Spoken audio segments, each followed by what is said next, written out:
laugh at everything, always be kind, always be courageous, and if you fail, make amends.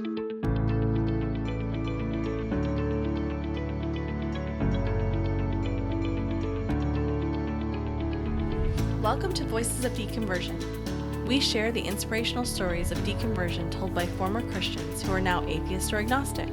Our stories remind us we're in it together. They encourage us as we discover who we are and help us to embrace who we become. Now here's Steve with today's guest.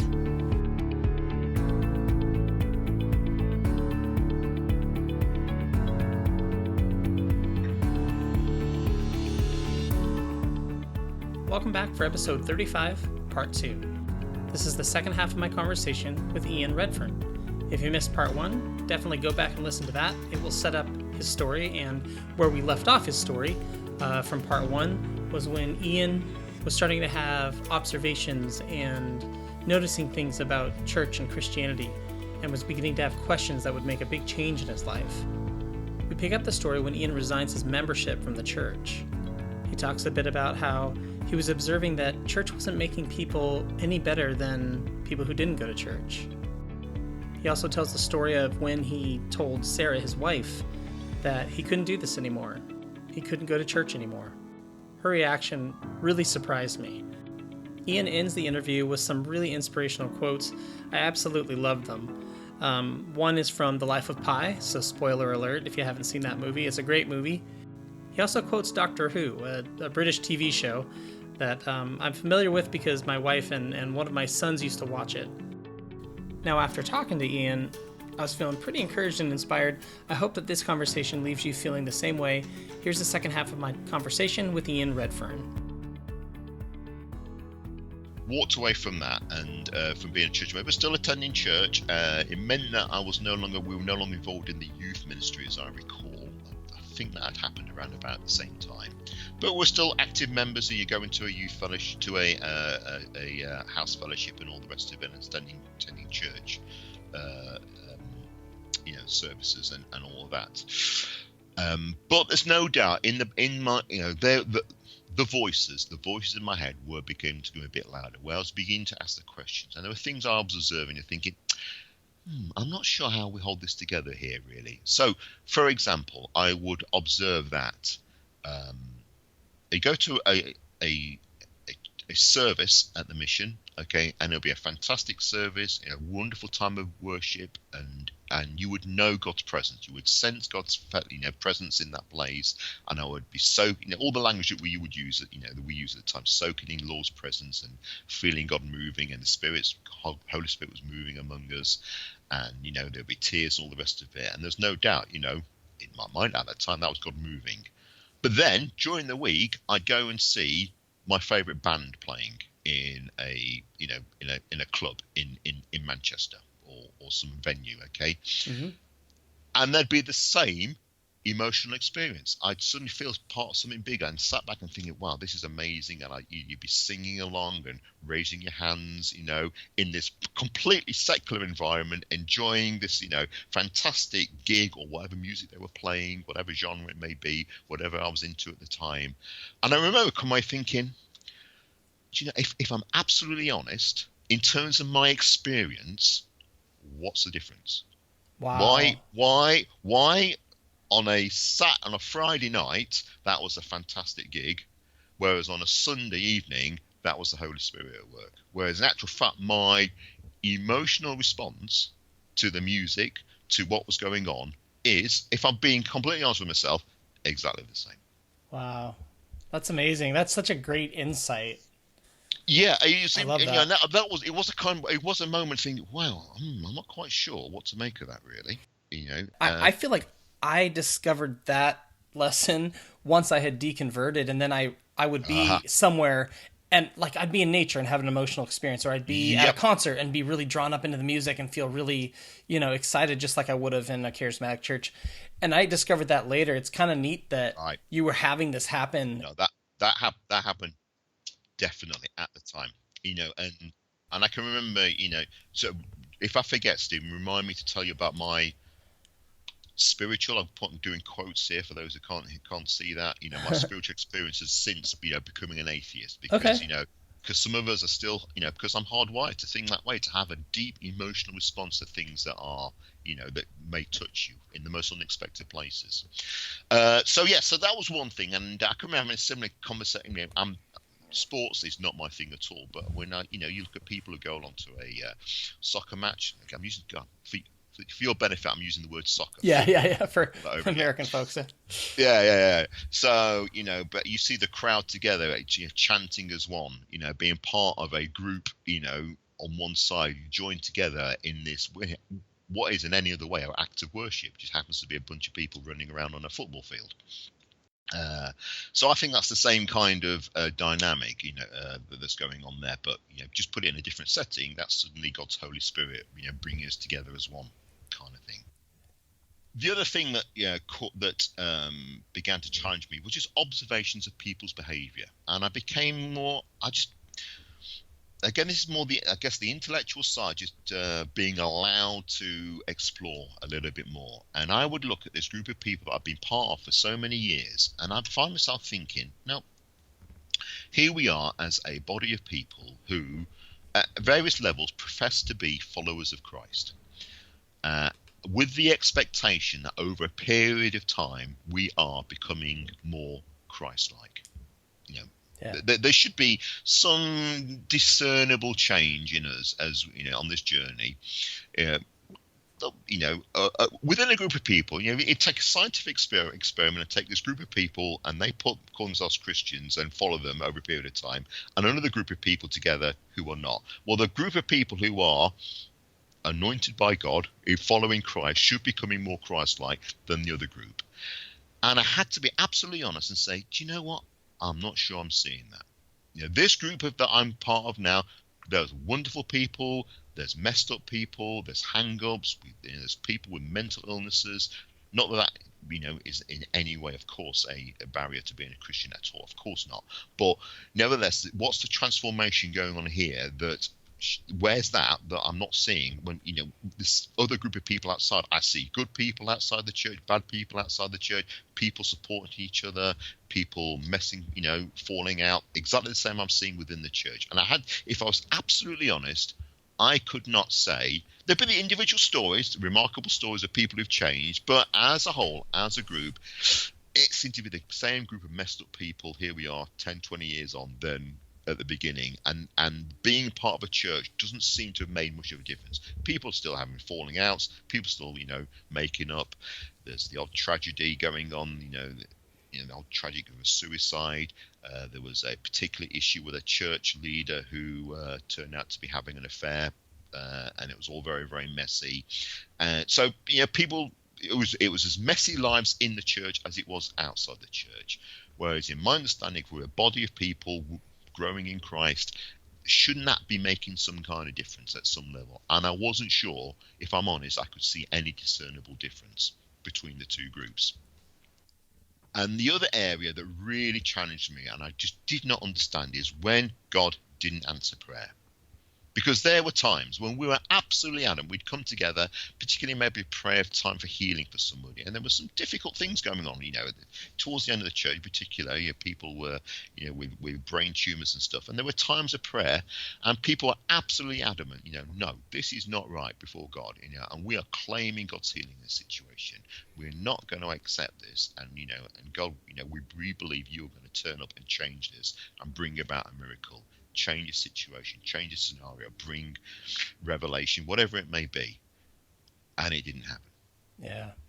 And I'd be thinking, okay, are we not going to at least talk about this? Are we not at least going to acknowledge that what we were claiming for and asking for hasn't happened? But it just felt like everybody would kind of just move on to the next thing. And I'm thinking, well, let's be honest with ourselves here. What we were absolutely adamant was God's will hasn't happened. Now, at least there's got to be something to learn from this. But no, we just kind of move on until the next thing. That's interesting. And I found that increasingly more difficult to hold together. So and I was finding it I was finding it more and more difficult to know God in all of this. God was becoming more, it felt like the prayers were bouncing off the ceiling. He was feeling more and more, and I was becoming increasingly, desperate really to still experience God, but he just wasn't there. On an intellectual level, it was all beginning to become more and more shaky, and on my own fundamental experience, it was, How it old? was empty. It was It was empty. empty. So we are now. Well, so okay. This is 30s, 40s. So I've spent all my adult life, Yeah. into this, and so it was at times it was scary, and I felt so alone, so alone. I can remember going to a gig, and there was to see a band called Low, who are actually an American band. They're from Utah. Is that where all the Mormons are? Yeah. Yeah. So they are actually, as it happens, they are practicing Mormons. They're called band called Low. They are a fantastic band. So look them up. Amazing. And they were doing they have a Christmas album, which is the best Christmas album ever. I listen to it every Christmas without fail. That's cool. Look up the Christmas album by Low. And they were performing their Christmas album from start to finish, and this was in a place in Manchester, one of the student unions. But the support of the band were a band called, I had to look it up actually, called Ida. And they played a particular song called For Shame of Doing Wrong. And I don't know, when I listen to music, I'm not massive on lyrics, actually. I have to say, I tend to go into more just the sense and sound of the music. But for this for some reason, the lyrics of this song just cut me to my heart. And it's probably nothing to do with a loss of faith, but the song is all about, the chorus was, let me be a fool for you again. And the song is all about, the guy seems to have made some kind of mistaken relationship and falling out of love, and he's desperate to reclaim this love, this relationship with this person, and he's crying out desperately, let me be a fool for you again. And that, I was in tears, because that just seemed to articulate how I felt about God. God felt so distant, and I was crying out. That felt like my last ditch attempt, actually, at that moment, to reach out to him and say, God, if you are there, please let me be a fool for you again. Let me know you again. Let me, know your love again. It was a desperate time, So I was, that was a really quite. So that was a mark. But this is all internal. I'm not talking about this with anyone. I was going to ask you, have you told anybody? Yeah. No, not at all. No one, not Sarah, not anyone. I mean, I think at this time my attendance at church perhaps got a little bit more sporadic. But I hadn't articulated this anyway. I was just going through a difficult time, except for. In a guy called Ian Wilson on his veranda in Mwanza in Tanzania. So this is a charity called Bridge to Aid. Okay, so Bridge to Aid is a dental charity based in Tanzania. Okay, this is in East Africa, in the city of Mwanza, which is on the shores of Lake Victoria. And Bridge to Aid is a dental charity that basically goes out. Its main role is to teach Tanzanian health workers how to do basically take teeth out safely. So the idea is you go out there and you're not doing the work yourselves. You're there to teach somebody else how to do the job, so that when you go away, you're in the rural communities, in the middle of nowhere, there are people left behind who can do the job for you. Set up by this guy called Ian and his wife Andy Wilson, okay, who I met at a conference over here, went out in 2007. A great guy, still is a great guy. And that charity would not exist if they weren't for those people of faith. It is there because of their faith. And so anybody who says that faith is only a bad thing, that's just a denial of history, because there is so much good going on in this world because of people who genuinely believe that they're working, because that's what God wants them to do, or whatever faith it may be. And Ian and Andy Wilson are very much that. So Bridge to Aid is a fantastic charity. I've been out to Tanzania with them several times since. This was my first time. And as it turned out, I was out there staying in their house. And I can remember on the veranda having a prayer time with Ian and being quite honest with Ian that I was struggling. But we're having a prayer time together, and he was great. So that was the only person I ever articulated anything to in the summer of 2007, I think that would have been. Okay. But anyway, so the concert, there was this concert at, as I say, at that Christmas, and I knew I was in trouble then. I knew, I was on a slippery slope. That felt like my last gasp of prayer. And then finally, it was in the March of 2009. Again, at another gig, believe it or not. But this time I went with Sarah. We were going to see a band called Elbow. You may have heard of. They were a big band over here, and a lot of soundtrack stuff. And Elbow, fantastic band. Love them to death, and seen them loads of times. And we were going to see them in a town called Blackpool. So we're going with my wife, and we went out for a meal, before the gig. And I can remember, as if it was yesterday, it's one of those defining moments. Sat down opposite, and I'd be building up to this moment. It was like something like building up to the moment to ask her to marry me. I was building up to this moment to finally have the conversation, and we just finally, screwed the courage to say, Sarah, I can't do this anymore. And Wow. She said, neither can I. And that was such a relief. Whoa. So Sarah's journey has been, we joke about it since then. I was always better at being a Christian than Sarah. Sarah could never really buy into it, into the whole emotional experience. And she, for Sarah, as a mum of Sam and the struggles with Sam, she had quite understandably had found that, where he's gone in all of this. So for Sarah's journey, it was a different journey.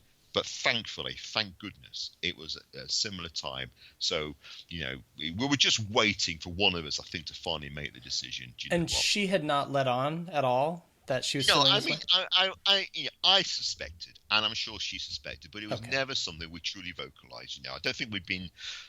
I'll be honest with you, Steve. I can't just remember now whether we'd been praying together for a while. I honestly cannot remember what state we were spiritually together at that time. I know my attendance at church had dropped off significantly, so she knew I was struggling. Yeah. But that was the first time. I vocalized it, and she said the same. And the sense I can remember simultaneously a sense of incredible immense relief, and also panic. What the hell are we going to do with this? What do we do next? It was a wow moment. So we kind of, we went to the gig, and the gig was just the best. I mean, it was just, it was in terms of an emotional release, it was just wonderful. And we were talking about in the car coming back here, what do we do?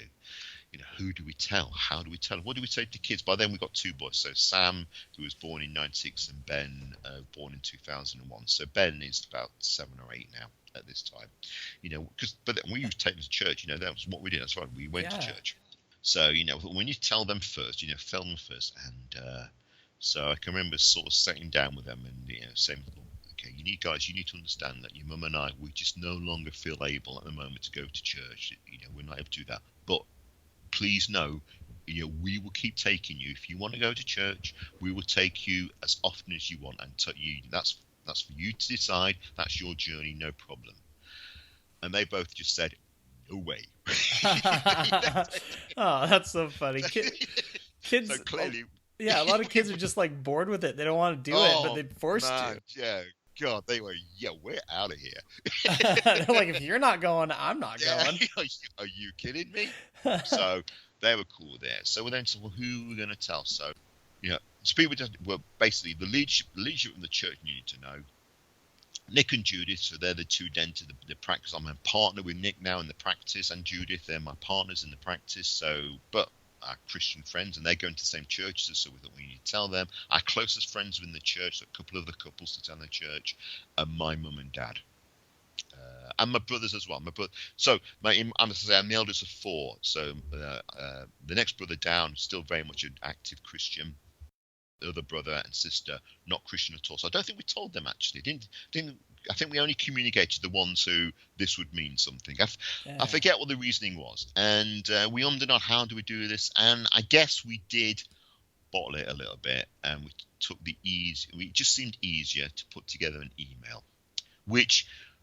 On hindsight, I'm not sure there was ever going to be a right way to do this. Certainly to communicate to the people at the church, that was, to try and put as best you can to put together a well-crafted email. And I'm sure if I looked at the email now, I'd look it down and think, and you know what it's like, it doesn't matter what tone you try and put into a letter or an email, people will read it and see things that you are not trying to put there at all. And that was definitely the case with the most people got it, actually, I have to say. We sent it out, and but I can remember, sat at the computer and was praying, hitting send, and thinking, wow, that felt like this is the no point of no going back when we hit.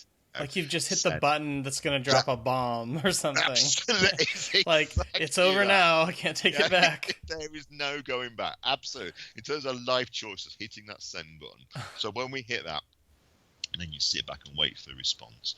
And the response for some, the phone calls within hours from friends, and Nick and Judith, wanted to come around and talk us through, and the pastor, Ian, he wanted to come around and talk to us, understandably. Well, he actually said, Ian, I want to come around and talk to you. And that always annoyed Sarah, because Pastor Ian said, Ian, let's get together, come round. And Sarah, quite understandably, said, hang on, this is a joint decision, yet you only want to come around and talk to Ian as if, Interesting. Yeah, that was interesting, isn't it? I didn't pick it up at the time, but that really annoyed Sarah, and I can totally understand that.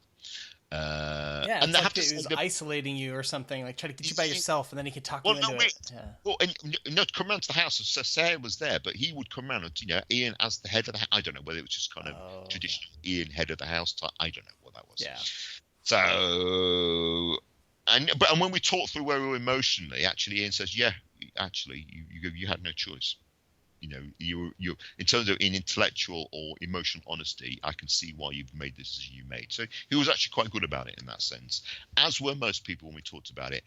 My mum was really upset. I mean, she was so upset about the whole thing, and that's my biggest regret, is maybe not speaking to her personally as opposed to sending the email, because she was devastated, and that was very, very difficult.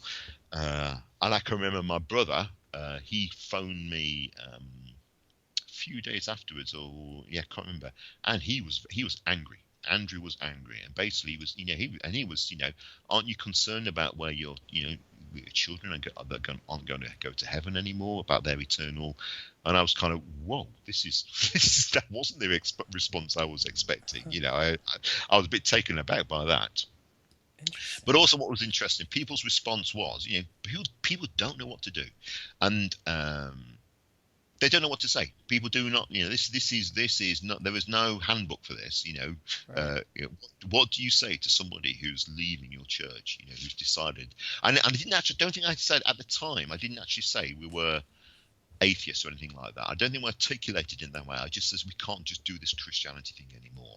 Within weeks, I was openly using the word atheist. I think it just once I'd allowed myself the permission to walk away from that, that gave me gave myself the permission to articulate what I pretty much already knew anyway, that I was, in fact, I was intellectually just walking away from the whole package. So, but people's response, because they know me and I'm perceived as being someone who thinks about stuff. I was just sent loads of books. I was just, so both sides. So, I was sent several books on apologetics and stuff, to try and convince me to, on an intellectual basis, to go back to Christianity. And at the same time, my other brother, Philip, who was and always has been an atheist, he sent me, Dawkins' God Delusion and a couple of prominent atheists. So I've got a pile of books which I've still not read any of them really, because I wasn't ready. I was beyond that, already beyond that, convinced either way. That's funny. So you're getting apologetic books and you're getting like the God Delusion at the same time. People are like, here, read this. Yeah. That's didn't know what to say, so they did that. And that's been the story ever since, really, in that people do not know what to say. Yeah, that's really true. It's an awkward thing. And I mean, you were talking about telling your mom, and me telling my mom was very difficult too. That was more difficult, probably the most difficult person to tell, because my wife kind of uncovered that I wasn't Christian before I did. Like I was in a delusion, I think. I wasn't realizing on some level what was happening, but my mom, it was like, okay, I need to tell her. And I regretted, I told her by phone, and part of me was like, okay, I know I was afraid to tell her in person. That was part of it. But then the other part of it was, Well, it's kind of good I told her by phone because she had to hang up because she was just overwhelmed. And so in a way, I'm kind of glad I wasn't like sitting on the couch next to her and she like ran back to her, like how's she going to get away from me? And, so she needed, I think, that space. So in a way it was probably good, but I had the same regrets. Like, should I have told her in person? Why did I call her instead of, so very familiar. And then the way people respond, you get people who just don't say anything. You get people who come after you. It's exactly that. And I remember saying to Sarah, sort of, I says, in the same our experience when Sam was diagnosed with CF, I says, we're going to be surprised how people respond to this. And that was exactly the case. Yeah? People we really thought, we were close to, we heard nothing from at all, nothing. Whereas other people who we didn't really know, they were the people who were particular. I tell you what was interesting, Steve, actually, is that non-Christians are fascinated. They want to hear the story. They're curious to know this. What? So you used to believe, but now what is that about? And they're bemused by the whole thing because they don't get the faith thing. So you kind of talk about how I used to be and what it's an interesting story. And when you've dedicated the majority of your adult life, this thing has dominated your life. To then walk away from that, what's that like? It's a weird story to hear for people who haven't had faith. People with faith, it's just awkward. They don't really want to talk about it. No, that's not all true for everybody, but certainly the majority of people, they don't know what to say, and so it's awkward silences, or it's better not to talk to you. And so we knew we were going to lose a number of friendships who were meant, and we were ready for that. We also took the conscious effort. If that's going to happen, it's not going to be because of us, and we made every effort we could to maintain relationships with people. In terms of having people around and seeing them and all the rest of it, and I'm very grateful for the odd relationship that has continued. Some people are very dear to us, and that has continued, and that means an awful lot. But That's sure cool. enough, some relationships have changed forever.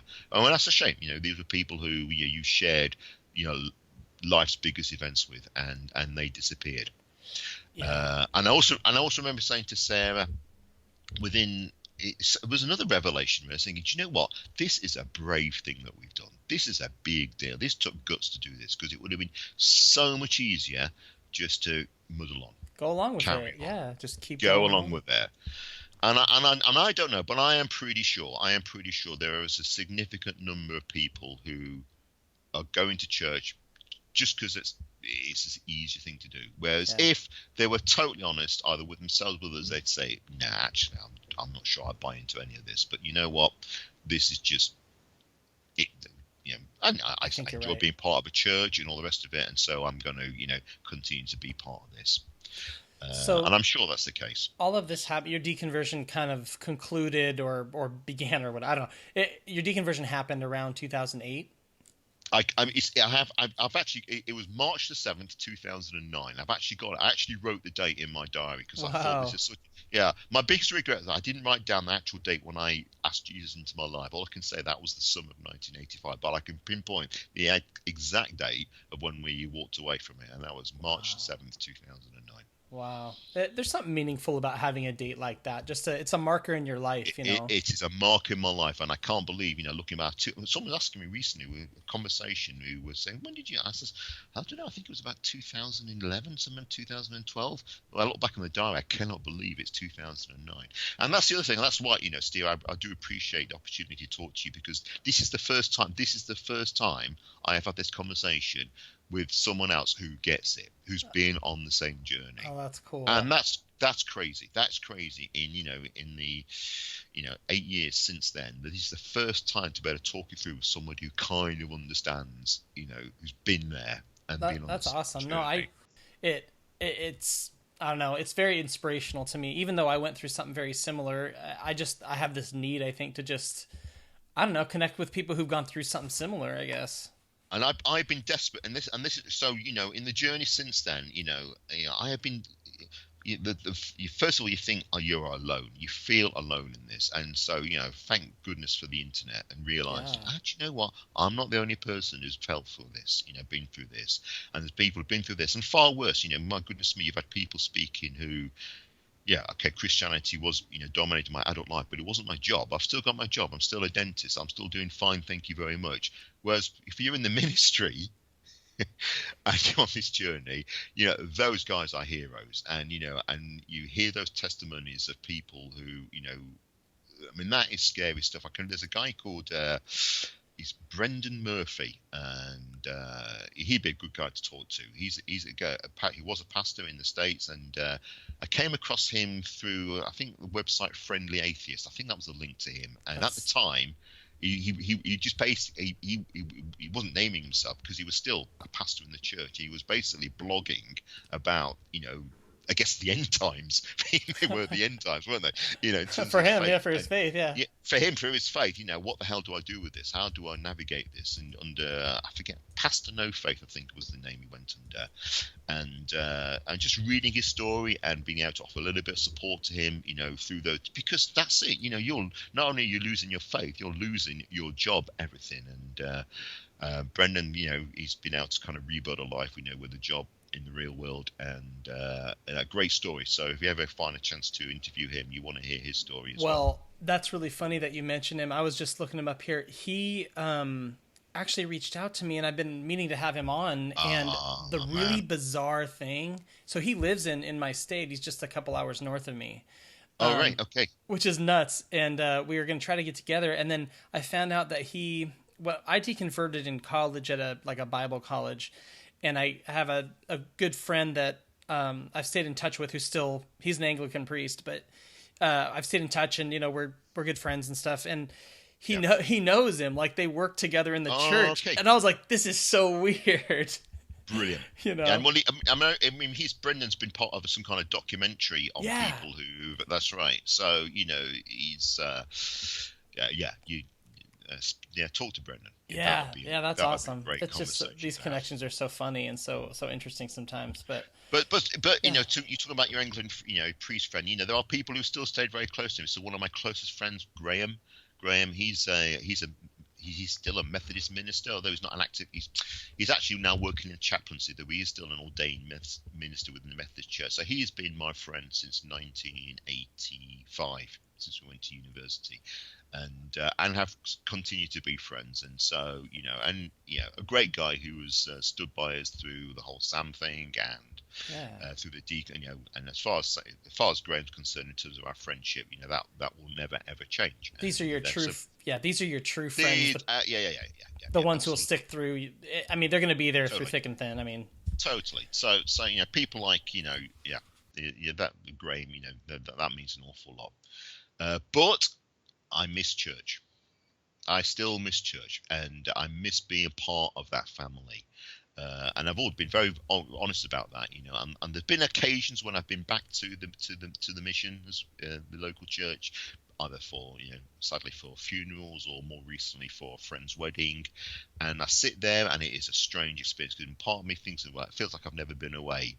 But at the other time, it's just very, very alien. And it's great to see people, and people are genuinely pleased to see you. But other people, it's kind of a little bit awkward. They don't quite know what to say, and I get all that. But I miss being part of that, and I love the people there dearly. And particularly recently, there's been some just people we know who are going through a particularly difficult time at the moment. And we've met up with them out, for drinking meals and stuff. Who we know them because of the church, and your heart's broken for them in terms of what they're going through, and I wish I was still part of the family to be part of supporting them through that. So we do that the best way that we can. But I still I've yet to find something to fill the church gap. Now there are things in Manchester. There is something called a Sunday Assembly, which is a kind of a secular gathering, church basically. Just like I say to people, if you could just get rid of all the God. I'll use a stronger word, but for the sake of the podcast, if you get rid of all the God nonsense, I'd be straight back. Church without the God nonsense, I would be there. But and I'm still looking for that. And hopefully I'll have more. Mm-hmm. Have you tried out the Sunday Assembly or anything like that? There will be an opportunity actually next year, so I am going to do that actually, and just see if that's kind of helps not to be to be part of and to be able to give to be part of something bigger, because just because you're not a Christian or a person of faith anymore, we're still human, and as a species we are we are communal beings, aren't we? We're not meant to be in we're meant to be part of something bigger, a tribe, a community. That's how we're wired to be, and I miss that. That's yeah. Well, I get that. Yeah, I totally get that. And we have some Sunday assemblies out here, and we're connected to one of them that's in Olympia, which is our state capital. So it's about an hour south of where we're at. So we try to make it down there when we can, and it's great to just have like-minded people. You can just hang out with folks who you don't have to worry about them bringing up something about God or religious or anything. It's just kind of nice to have that group of friends. So. But it's not quite the same, though. No, it's not. I don't know. I mean, it's hard to replace that church experience, I think. Even though, it's just a difficult I was just thinking thing. about experiences since then. I did hint about spiritual experiences since then. Well, labeled spiritual experiences, and I can remember two things in particular stand out in my mind.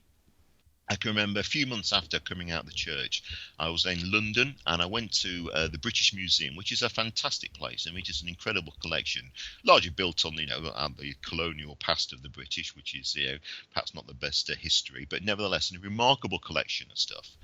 And I was walking around and there was actually a hands-on exhibit, and there was this guy with this tray of artifacts.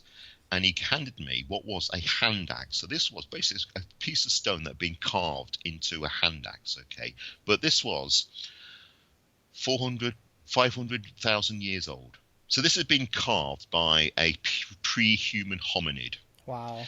And I would remember holding that and just being blown away by the fact I was holding something that had been held by a ancient ancestor of mine hundreds of thousand years ago. It just there's that sense of, aren't I lucky to be alive, to be here, to be sentient, to have this fleeting moment of existence and be able to enjoy this. Life is an incredible gift. So and in that context, any sort of sense of and God made us all just seems to cheapen it and really. Whereas no, do you know what? We're just stardust. This is all random. Here we are. And it's such a relief not having to try and make sense of the world anymore in a Christian perspective, to try and discern what God's will is. Do you know what? Stuff happens. Shit happens. There's no plan to this. Your responsibility is how you respond to it and do with it what you can. Oh, that's really well put. Give up trying to make any sense of that. So that's been great. But I still, I remember Sarah and I spent a few days in Rome a couple of years ago, and I loved it. And I love churches far more now than I used to, and I love going around churches, and particularly standing in St. Peter's in the Vatican, and just being a sense of, people used to talk about the stones being soaked in prayer, and I can understand that. You just have this sense of, wow, I get this. Why Catholics will come to this place. A place has been a centre of worship for hundreds and thousands of years, and just again that sense of being part of something bigger than yourself. And so I still get that tingle, the hairs in the back of my neck, which. In the past, I would have strived to be in the Holy Spirit, whereas now there's just a sense of, wow, here I am now, but part of something so much bigger and better. And people, and I still miss those times. I'm very grateful to a lot of my Muslim friends, and when they talk about their experience of going on Hajj and their pilgrimage, and it's a life-changing experience for them, and I envy that. I miss that, and I thought, I get that when they talk about being part of those crowds of hundreds of thousands, just of all backgrounds and nationalities, but at that time all together in the same place, worshiping the one God in the same place has been done for however many hundreds of thousands of years. I think, do you know what? I do still miss that sense of being part of that. It's really so I get it. Powerful. Yeah. It is powerful. Absolutely. One of the nicest things a friend of mine said to me was, Ian, you'd make a great Muslim. And I thought, that's great. That I get. Because it just, in terms of my value system and in terms of the way I'm hardwired, I'd be good at that. And I would, like I say, if I could get rid of all the God nonsense, I'd be straight in there. Right. Yeah, I couldn't help but think when you talk about St. Peter's and the Vatican and stuff, just, you said these stones are soaked with prayer. And I just thought, all the spirituality aside, all the God stuff aside, that's a place that human beings have gathered for, hundreds or thousands of years Totally. to bring their sorrows and bring their pain or bring their joy or Their humanity. their humanity in any important moment in their life, like the most important moments in these people's lives have been, brought Absolutely. there. And so, there's something sacred about that, even though there's nothing spiritual about it. Yeah. And in the religious sense. Yeah. We and there you go. Use the word sacred. We struggle, don't we, trying to find the language to articulate it. Yeah. It doesn't, bring in the sense of the other. But Right. you're right. Yeah, Exactly. I get that. Well, let me ask you a few questions just to wrap up here. Okay. I want to know, in the last 9 years that you've been an atheist, is there something you've experienced or learned that you don't think you would have if you were still Christian? Wow. I think it would be the immense release that life is meaningless.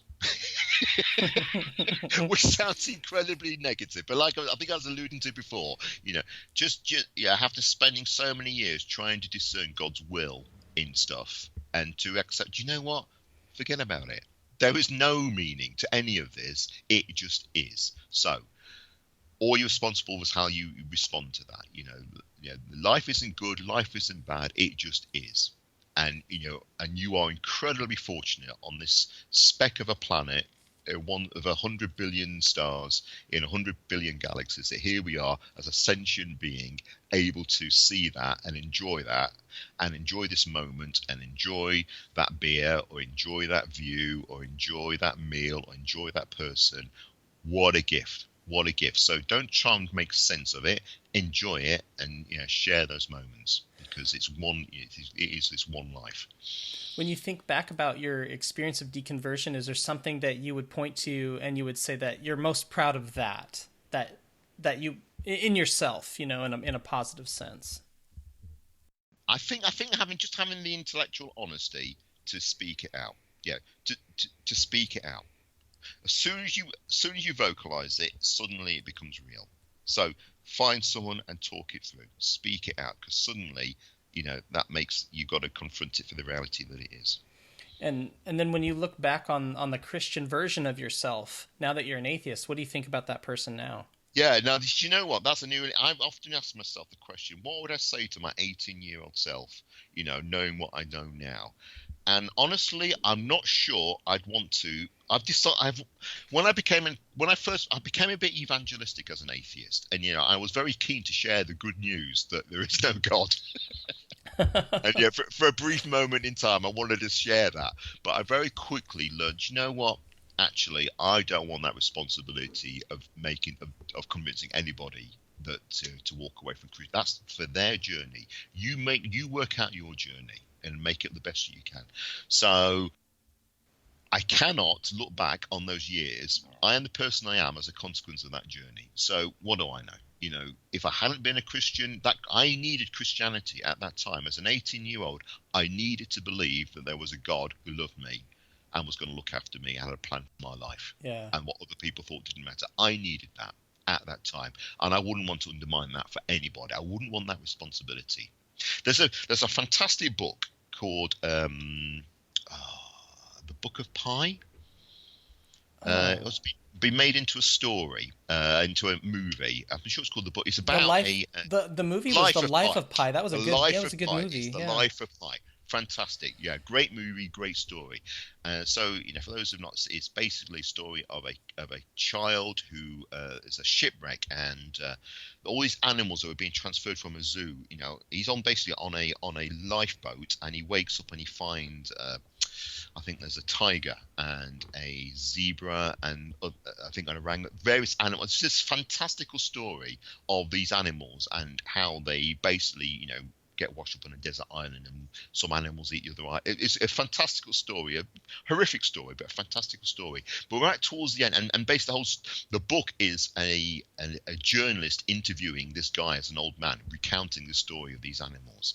But right towards the end of the story, as I recall, he actually gives the alternative story, which is basically yes, there was a shipwreck. He was on a lifeboat, but it was just with some other guys, and there was nice guys, there were good guys, and there were horrible guys, and they all fell out, and there was cannibalism, and it was a truly horrific story of these people, and he was the only survivor. And the guy says, the guy says, which is the true story? Is it the animals, or is it, the story you just told me? And the guy says, well, which story do you prefer? I remember and I that. thought, that's it. Which story? At the end of the day, Christianity as a story, which story do you prefer? Doesn't matter actually whether it's true or not. If that's the story that gets you through it, then fine, you go with that. I don't want to undermine that for anybody. If that's your story, then that works for you. For me, it no longer works, and I had to move on from that. But if that's a story, whatever your faith is, that makes sense, that makes this life more bearable, that makes you a better person, which it does for a lot of people, then fine, you go with that story, and that's fine.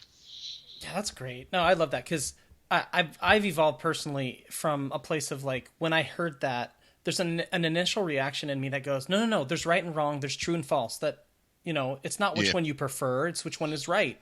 But then it's like you kind of mature over time and you realize, this whole thing, it's all about meanings, what's meaningful, what's valuable, what matters, to people. And that really is what's more important, not necessarily whether these events actually happen the way that they were told. Yeah, I mean, as far as I'm concerned, the Bible largely isn't true. But there is truth there. So fine. If that, you rejoice in that truth. And if that makes you a better person, whatever works for you. Whatever works for you. When you think about your Christian self and at the height of your charismatic Christianity, think about that person and then think about the person you are today. They're very different people in some senses, but there's going to be something that is similar that carries through, like a thread that kind of carries through your life. What would be that thing for you? People, relationship, I would say. When we walked out the church, people were very concerned. What's going to happen to Ian and Sarah? What's going to happen to their marriage?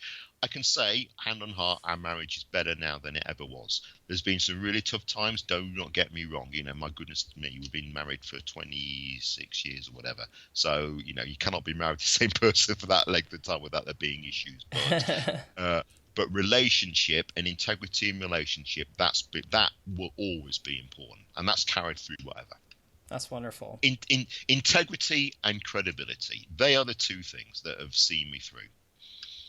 What's the best thing, in your opinion, about being an atheist? One life. There, as I said before, I think that's the value of this gift that we've got. So, enjoy every moment, share every moment. And we are as human beings, we're meant to be with one another. So do that. You talked about feeling alone, like when you're going through this deconversion. I'm hoping right now there's someone listening to this podcast and that they're associating with that feeling, but they're in an earlier phase of this process than you or I. Yeah. So what encouragement or piece of guidance would you give that person? I've listened to a few of your podcasts, Stephen. It's very difficult to come up with anything that hasn't already been said. Other than you are not alone. You are not alone. There is a lot of us out there that use the internet, use the research there, but listen to people's stories. The power of story. And, I found that far more helpful than reading intellectual articles about atheism, whatever. Just listen to other people's stories. The stories that you, Steve, have brought together on these podcasts, which have been fantastic, and many others as well. That is the source that I find. So, and watch Doctor Who. Doctor Who is brilliant. I don't know if you watch Doctor Who. Yeah, no, my wife and my son. I used to watch it with them, but my wife and my oldest son, they love Doctor Who. Oh man, so I love that, because my next question was what resource. So I think that's the first time Doctor Who's been mentioned. That's Doctor great. Who, because the current Doctor, in fact, he's just gone through a transformation. But in one of the previous episodes, he gives some word of advice for one of his companions who's no longer going to see, and he says, "Laugh at everything. Always be kind. Always be courageous. And if you fail, make amends." And I just think, as a life philosophy, that pretty much nails it. Okay, there's humor. Use humor.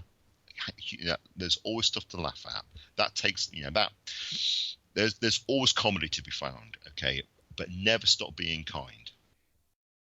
You had thought about being a leader in the church, a pastor, right? Yeah. You would have been a great one, because you're like really inspiring me with these movie quotes and these. Do you know what? I'm like, oh God, this is great. Like, I feel so inspired. Steve, that's unbelievable you said that, because amazingly, just recently talking to some guys in the church at the moment, and just because they're friends, and you're heartbroken, getting alongside them and listening to them, and that's as it happens in the church. They're looking for a new pastor, and someone says, "Ian, you'd make a great pastor," and I says, if you could get rid of all the God nonsense, I'd be there straight away. That's awesome. It's funny to hear that as an atheist, when someone's like, "You'd be a great pastor." It's like, well, I think thank you, but I'm not sure. Yeah. Oh, yeah. I've been told I'd be a great pastor. I've been told I'd be a great Muslim. So I love it, and I get it all, and I'm profoundly grateful for any comments like that. Well, that's excellent. If people want to get in touch with you, is there a good way for them to do that? I would say you can, if you search for Ian Redfearn on Facebook, but my email is ianredfearn, that's Redfearn spelled REDFEARN @hotmail.com. Okay. I'll ignore all the haters, but if you want to connect, that's fine. Yeah, there you go. Perfect. Well, How long's that been, Steve? Yeah, it's been 2 hours almost. Get out of here. Yeah, no, Man, it's crazy. You've got no idea. Yeah. No, it's really been a pleasure. I really it was really wonderful hearing your story, and just the ups and the downs, from the things you and your wife have gone through with your family, to just the difficulty of leaving religion, but then kind of the happy ending of like realizing that relationships are kind of what it's all about, and find meaning in this world while you're here. I loved all of it, so it was really fun to listen to. Thanks so much for the opportunity. Like I say, Steve, this is the first time, so no one I've talked for 2 hours, because this is the first time I've ever been able to talk through with another ex-Christian about this. So it's done me a lot of good. Thank you. Thanks for listening to Voices of Deconversion. Be sure to join us next time by subscribing to the podcast. If you'd like to learn more, check out our newsletter at vodpodcast.com.